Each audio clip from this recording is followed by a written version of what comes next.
Good morning, everybody, and welcome to our presentation. My name is Gary Benn, and I'm a director with Eddisons Buildings and Projects Consultancy, and this is my colleague Jenny Fram, who is our business development director. We're going to spend about 15 to 20 minutes exploring the various changing challenges that we see schools face when trying to work out just what is the way forward for the school estate.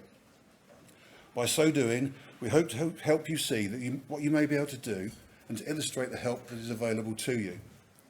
I hope you all get something useful out of what we say, but if you don't, come and have a chat with us afterwards and we'll see if we can make amends for that. The reason I feel qualified to speak about this is because I'm a building surveyor and I've worked with the education estate for the past 24 years.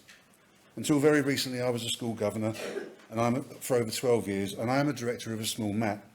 And so I like to think that I can see the challenges that schools face from both sides of the fence, whether the challenges are finance, capacity, capability, or simply time. I think the biggest challenge at the moment is what on earth is coming next from the current state of flux, and I'll address that shortly. I know that the demands placed upon your estates and you, the people that run them, are many and varied, and so it is important to seek the help that you can get. Can I just ask for a show of hands from any of you who often feel there's just not enough hours in the day to do all that is asked or required of you? Not unexpected. Let's see if we can help. Our practice can cover the whole of the UK, and our office locations are indicated there, and that will be back up at the end of the presentation so you can find one close to you. But I think it's very fair to say that we are woven into the towns and cities in which we operate. National coverage but local presence is a key point for what we do. And all of our offices have teams of surveyors with a great many skills covering absolutely everything property related. I hope that at the end of our presentation, Eddisons are in the vanguard of people that can help you. In what we do, I personally respect and look after my schools as if I am responsible for them. And that is part and parcel of trying to build great relationships with my clients. So what you get from us is a passion for what we do and a commitment to help. So what is currently happening in our little world? You will all know that the ESFA is being disbanded at the end of March, and that the erratically useful or unfit for purpose annual rounds of the Condition Improvement Fund may have come to an end. I would say amen to that, but that's my side. But whilst we know that, and that the DFE are taking over education estate finance, all we have heard is they want to create a single doorway to access that finance. The point right now, of course, is we're all left guessing, waiting for the rules of whatever the new process may be to be laid out for us. Those of us in small or even standalone academy trusts are in the doldrums at the moment with the academisation process stalled. There were plans for an education white paper under the last government that intended to reinvigorate the process, but it was withdrawn whilst they squabbled over other things. That leaves us unable to look around for potential trust partners, as those schools that are not academies already are generally those that don't want to academise. But if there's going to be one doorway to access finance, I would think that the government may prefer to have fewer people knocking on it, and that may give them cause to invigorate the process once again. Will some variant of building schools for the future be presented, and will PFI be the preferred vehicle for delivery? But we must face facts. Even if those models are reinvented and presented, that won't make any difference to the great majority of you for years and years to come. So what about the buildings you currently work in? I have seen some fabulous presentations lately telling me how schools could and should be developed. Schools that have tremendous green credentials and beautiful designs. So that one on the right, there's one in Copenhagen, there's a power station and it's got a ski slope on the top where those. Thank you for that. I didn't know that, thank you. But it has the wonderful label of being biophilic, which essentially means being at one with nature. I think we'd all agree, it does sound absolutely marvellous, but does it sound or look like a school you know? There are 22,000 schools made up of 65,000 blocks, and 70% of our school buildings were built before 1976. Quite simply, they are what they are. We can't afford to decarbonise or refurbish the entire school estate by 2050, never mind rebuilding it all, biophilic or otherwise. There's simply not enough money to go around. Incidentally, whilst we've got the 1976 stat up there, you all remember the commotion over RAC. I think at the last count, there were 234 schools out of that 22,000 that had RAC. Now those 22,000 all have heating systems, many involving steel pipework. The 15,000 plus schools that are pre-1976, well, the majority of them have pipework over or close to 50 years old. The condition data collection provides you with your CDCs, and they probably report your pipework as being in good condition because they see a neatly painted pipe feeding a radiator in a corridor. But it's rusted on the inside, and I can absolutely guarantee that failed pipes and heating systems not working is closing more schools than RAC, and the failure will continue, yet the CDC will not alert you to the looming problem. So what can you do to help yourselves? If you're a trust that receives STA, then I would imagine you can expect little to change, other than the amount of money that you receive. But the things I'm about to say will apply to you too. Smaller trusts that until now have been applying for SIF, whatever we may think of that process, I think you can still expect to compete for funds, and I can possibly envisage SCA trusts being brought back to that competition in some way. If the government wants to make one doorway for estate finance, it has to be open to all, and it is clear that trusts with higher proportions of shiny newer buildings do not need the same attention as the older school stock. So what will you need to do? I think the answer is prepare. What will we, the consultants who try to secure these funds for you, have to do? Nothing will be clear until whatever new rules for the new game are published. But if it follows the pattern of SIF, where the rules are published about 8 weeks before submission deadline, neither you nor I can afford to wait until then. If you're to have a chance in a new competition, if you're not going to miss the starting gun, then preparation and readiness are, I believe, key, and you have to use the help you can get. I know that in this audience there'll be varying levels of knowledge as to just what your estates need, but it is important that you all get up to speed and to then align that knowledge with what will make suitable subjects for funding applications. 3 years ago, and it won't have got better since, there was an £11 billion backlog of repair across the school estate. So there probably won't be funding to refurbish the toilets or to assist to deliver the nice shiny stuff that might make your schools more attractive. The money will only be won for the major needs, keeping people warm, safe and dry. I asked at the beginning if you have enough hours in your day, and you'll all be aware that the DFE, who are in the room, place an increasing number of responsibilities on you to ensure that you have comprehensive knowledge of the premises you occupy.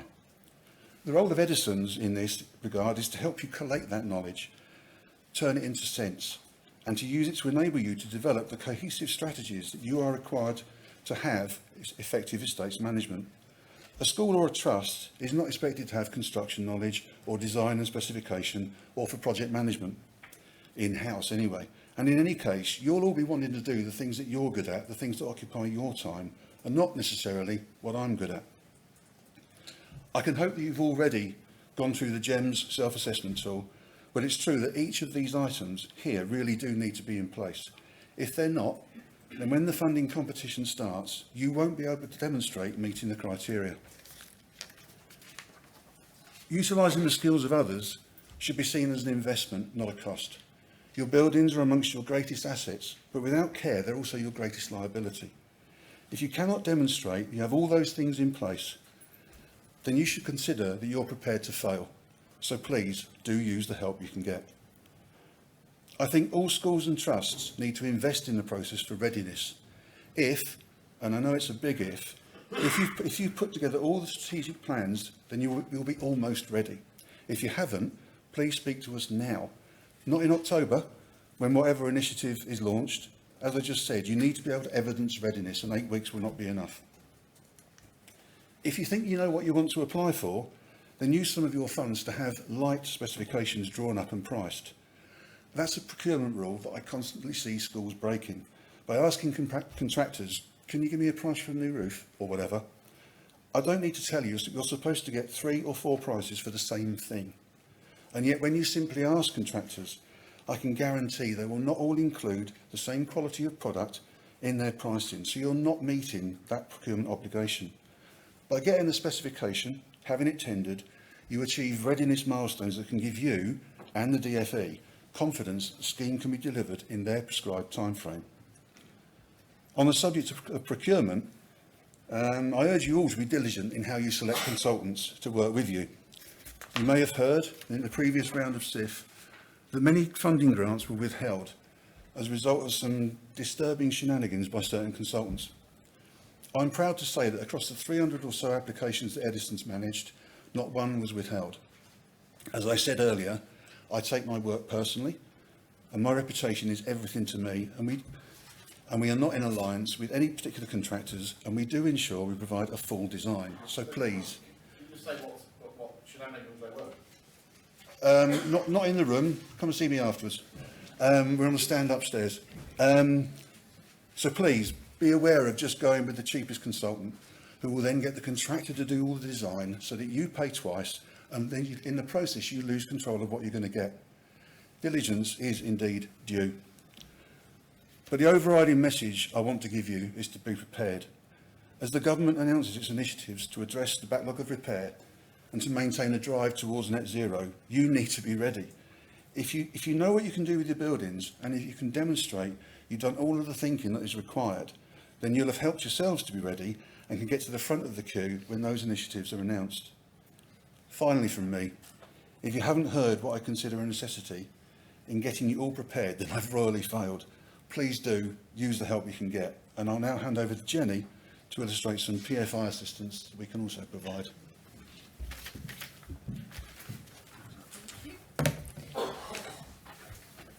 So I'm conscious that not everyone is going to have PFI schools in their trust, so I'm going to be reasonably quick with this.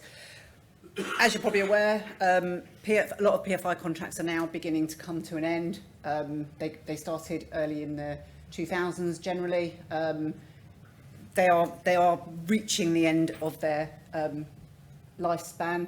The government guidelines recommend that expiries are reviewed 7 years in advance. So there's a lot of schools that we're talking to now, trusts that we're talking to now, who have expiries in the next 18 months, and they're only just coming to it. But it's a big, long process so you need to start getting onto it. And these contracts should be actively managed. It's a tricky one because obviously at the time that PFI was started, they were generally taken out with the local authorities. Trusts have then been created. The PFI has then moved to sit within the trust, but also ultimately sits with the local authority. So there's kind of more than one organisation involved in it. But it's a case of making sure that everything's in place and ready to go, and so that your PPM plans are aligned to the estate. Get your surveys done in plenty of time and actually keep on top of those. And in our experience, PFI providers are underspending in areas all over the place, such as boiler replacements, roof replacements, fabric, windows. You know, all of these kind of things are things that you can start looking at and holding the provider to account. I'm not going to go through this whole slide because there's an awful lot of writing in it, but if anybody wants any of this information, we've got it on our stand. Basically, the contracting authorities need to review contract documentation, but it variously stipulates these things. Exit condition surveys need to be done 2 years prior to expiry or earlier. As I said, you need to really be looking at about 7 years. Participate in benchmarking exercises for the soft services. There are provisions for 5-yearly reviews, and the client can be and should be involved in this process. So even if the contract sits with the local authority, you as a trust can participate in that benchmarking process. Performance manage the PFI contracts, get somebody to look at it for you and understand what it actually entails, and make sure that you are getting the service that you require. Ensure that any non-performance leads to service deductions in accordance with that framework. And then provisions to refinance, looking at those provisions to refinance. For example, junior debt's normally funded at 12% plus. PFI contracts were financed using the private sector originally, which historically is more expensive. There are opportunities to refinance that cost at a lower interest rate for the remainder of the contract. So have a look at things like that. This involves working with the local authority, obviously, and other clients within the same contract. Often there are multiple schools in the contracts that are sitting in different academy trusts, and there'll be some that still probably are unacademised. So it's just working together with the other people in the contract. Just a couple of examples of where we've worked on these kind of contracts. This is a local authority that we've been working with on 4 primary schools. We've done exit surveys for them because they're coming up in the foreseeable future. They have about £2 million underspend by the PFI provider, and we'll be negotiating either a revised plan or a cash settlement on expiry. And these can be, that's a significant amount of money where there is an underspend going on. This, again, this was local authority which has a number of schools that, so the previous one was where the schools are still within the local authority. This is one where they sit within academy trust, in various academy trusts. So we're now working with the local authority. We're reviewing the finance arrangements. Parts of it were very expensive. Again, as I said, public sector can borrow at 5%. So there's obviously massive advantages in looking at refinancing there. And you can see what the options are for them. And this is something that we've presented to them. Oh no, it's the right one. And this is actually an academy trust, and they sit under a PFI contract. Again, there are other schools within this same contract outside of the trust, but we're working with one specific trust and the local authority. There's a formula to calculate the annual unitary charge that trusts are imposed with, and it's based on indexation according to inflation. Occasionally, it has the wrong the PFI has the wrong indexation figure. Sometimes expenditure items might have been removed from the contract, things like catering, that type of thing, but it hasn't been reflected on the recharge, so therefore the schools are still paying, and there's potentially money back, reduction in fees, lots of things there. That was a really quick gallop through it, because I appreciate that it might be completely irrelevant to a lot of people. So do come and have a chat with us on the stand if you do have any kind of questions or anything like that. Obviously happy to answer them now as well. And that is us. Any questions? The slide's not right on annual savings, 737. It's the net present value of the savings is 737, not an annual saving. I suspect. No, they want that for the recording. Right. So, yeah, I think that's the net present value of the savings, 737, not an annual savings. I'd have to have a look at that. Yeah. Yeah. Look too good might be, to, because look too good to It be might be true. because they are very expensive contracts, but yes. Just coming to get it. Any other questions from anyone? Yes, please. Given the likelihood that any major capital project is going to be PFI related moving forward, what do you think are the lessons learnt in terms of the historic PFIs that need to be covered in future project agreements and contracts? Oh, that's an in-depth question, isn't it? I'm probably not the right person to answer it. Is part of the answer, because I don't actually look at the contracts myself. We have a specialist team that does that. But I would say it's all about the accountability of the people who are providing the contract. Diligence yeah. between you, the receivers, and the people delivering. If in an academy situation, I mentioned in my presentation that you don't have the in-house schools that I've necessarily got or my colleagues have got. And so you need to, rather than trying to be independent and dealing with it for yourselves at trust level or whatever level it's being dealt with, you need the skills in-house or buy them in for somebody to interpret what the contract is saying it will deliver and then understanding with a retrospect whether they've delivered it or not. Neither am I the expert in PFI within Eddisons. We put that in because we want people to know that there are people in our organisation that can answer your questions directly. But I think that's the key, the diligence on what's being offered and what's being accepted. And I think a lot of people probably, or a lot of kind of historically, and from what we've seen when we've attended events and things like that, where people do have PFI schools within their trust, it's kind of, well, there's nothing we can do, it's PFI, we just have to put up with it. And that's, you know, that's kind of the overwhelming feedback we get is, well, you can't help us with that because it's PFI. And you're kind of stuck with it. Whereas you can review these things on a semi-regular basis. So it's a case of when you have the opportunity to review and look at the service that's being provided. Does that partly cover the question? Yeah, I'm working with a school that PFI runs out in 2 years' time, but also one that only signed up about 12 years ago, and seeing the change in the contract terminology.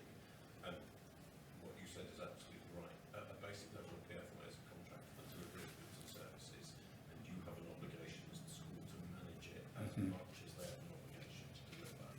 And actually, if we don't manage it as the schools, then we've only got ourselves to blame. Yeah. But it's very difficult with straitened times to have the resource available Yeah. to do it effectively. But interestingly, if you apply service level deductions effectively, you can self-fund the post that manages it. And the opportunity, well, the benefit is where our team have worked with exiting PFI, they've recouped large sums of money for these people. So, yeah, at the back end of it, and that may bring a level of satisfaction, but we better have the satisfaction through the life of the job, wouldn't it? Sorry, there were some other hands in the air. Can I see another one? Over that side, if we may. If you can wait for the mic, please.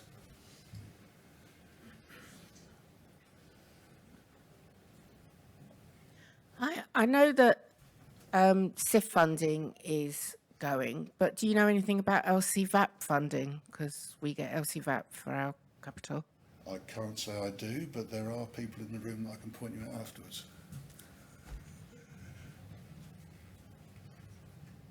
One at the back of the room.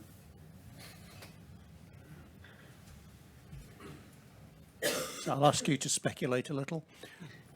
What do you think may happen for the autumn this year or autumn next year funding levels? And when do you think there may be clarity of? Clearly, a lot of that's down to the Chancellor and the budget that gets put through and what DfE ends up with having to give out or being able to give out. Yeah, I'm asking you to speculate. At this stage, we're in February. Let's face it, to reinvent the wheel of SIF is a big wheel. I don't know the DfE's thinking. I can't profess to, but I can see a competition coming around again. I hate to say it, I can maybe feel that SIF will come out again this year because the preparation of a new scheme has got to be enormous. I do empathise with the DfE in the scale of the task. One doorway for the education estate for finance has got to be a massive undertaking, but they've still got to give money out this year, back into the year. So I can possibly envisage SIF being given one last blast. As I said, whatever I think of that. So yeah, I think that's what we'll face. If you're in an SCA, as I said in the presentation, I think it will remain as is, but maybe with amounts adjusted pro rata to the quality of the buildings you've got, rather than pupil numbers purely. I think a lot of the question is also about how much will be in the fund as well, in terms of is it going to go up, is it going to go down? I mean, everybody knows there's a woefully small amount of money in the fund, but is the government in a position to change that? We don't know, and that's the kind of $50 million question, isn't it? Or is it $450 million question? In the round, SCA and SIF, I think I'm right in saying it's been about £1 billion a year for the last 4 or 5 years. But there's an £11 billion backlog and it's not fixing itself. And if you consider that maybe undercounted, because the CDC process isn't perfect, it's not analysing your pipework, they're possibly massaging the numbers up for public consumption.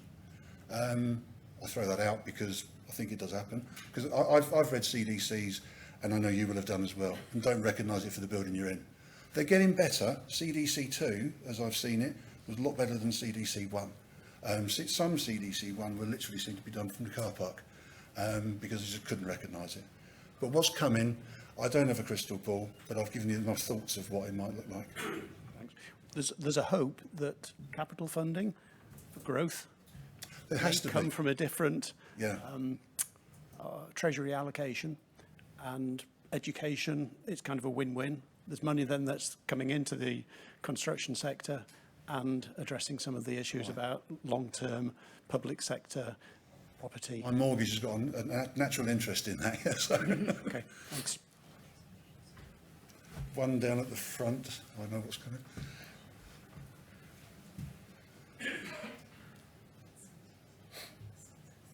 Thanks. It's not a question, but I felt I should help with some of the questions. My name's Lindsay Harris. I'm Deputy Director in the Education Estates Directorate at DFE. So on SIF, I think what you said in response to the last question, Gary, is as close to being right as any of us can know in advance of the spending review. The new government has not made a secret of the fact that they don't think SIF is an ideal system and would like to look at alternatives. Yeah. As you just said, putting something different in place is quite a major undertaking, would take time.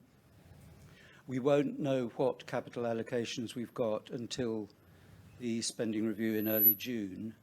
Just the timetable for running an annual allocations round means it's quite likely that there will be a further round of SIF this autumn.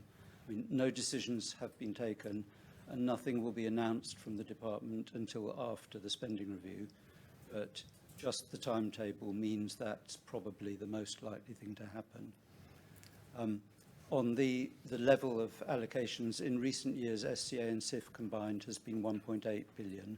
That's going up next year, 25-26, to 2.1 billion. That was announced in the October autumn budget. And final thing I just wanted to comment on was your first slide. You implied there was uncertainty about academisation. I would just urge everyone, if you haven't heard or watched Bridget Phillipson's speech, which she gave on Monday, day before yesterday, at the Centre for Social Justice. It's only 14 minutes, it's recorded, Google it, go and watch it. It's a very strong commitment to supporting academy trusts. Excellent. Thank you for that. I've got a quick question for you quickly, Lindsay. Sorry to ask you a question. Is the timetable for release of SIF results still May? I believe so. I mean, the precise timetable of announcement is never quite in DFE's hands because it's a government announcement. It's on the number 10 grid. We get a slot when we get a slot. Right. But that's the rough timing, yes. Ladies and gentlemen, you know what to get ready for then. Thank you. Thank you. If there's any news about the school rebuilding programme? So, I believe that's after the spending review Yeah. as well. any School other rebuilding questions? More just an observation. So we've just been through a whole application to SIF for a whole load of decarbonisation. So one project is 1 million, the other one's 4 million, kind of the scale of how much these things cost. We were also looking at public sector decarbonisation scheme, which is a probably helpful pocket of money, but we weren't dirty enough in the nicest possible way. There's a big funding gap to bridge in there as well. Yeah, but that's if you've got something really terrible on emissions, that's a potential area as well that you can actually get some funding.